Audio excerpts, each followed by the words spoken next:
Go ahead, Dana. Hey there, Anderson. That's right. I have Carly Fiorina with me. Thank you so much for joining me. How did you think the debate went? Well, I was very pleased. I think the moderators stuck to the issues. I think we each had time to make our points, and I was pleased with the points that I was able to make sure I expressed to the American people. There was a lot of Twitter traffic about your response, once again, on ISIS and sort of how you expressed it. Why do you think that is resonating as much, maybe, or more than the other points that you were making and the others were making? Well, I think in that case, what I lay out makes sense to people. It makes sense to people that we would work with allies who are presently threatened terribly by ISIS. I mean, this is a real and present danger to their populations. So I think that makes sense to people. It also makes sense to people that we cannot negotiate from positions of weakness. It makes sense to people that we have to lead in the world. It makes sense to people that we have to have the strongest military on the face of the planet. And I think the specificity with which I talk about that, as well as other issues, lands with people because it's real. There was a moment when Donald Trump told you to stop interrupting, or asked why you were interrupting so much. What did you make of that?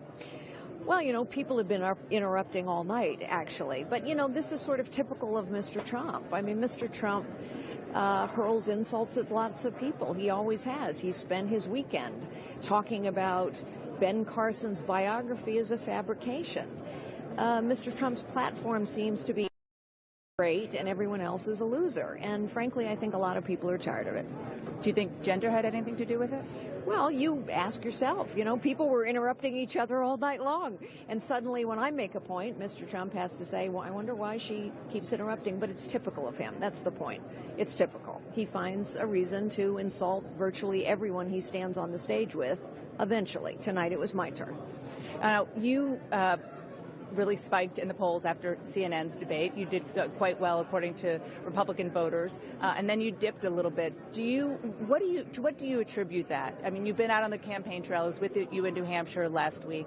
Do you think it's just the ebb and flow, or is there a way that you now have experience more after, I guess the fourth debate, where you feel like you can hold on to it a little bit more, and how do you think you can do that? Well, I do think it's the ebb and flow. I think we get a little fixated on national polls, which are in some cases asking less than 400 people what they think. But they got you on the main stage.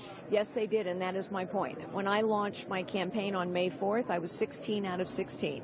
Less than 4% of Republican voters had ever heard my name. Now I'm sitting on a main debate stage with 7 other candidates. I'll stay there. Thank you so much. Thank Appreciate you. it. Thanks so much.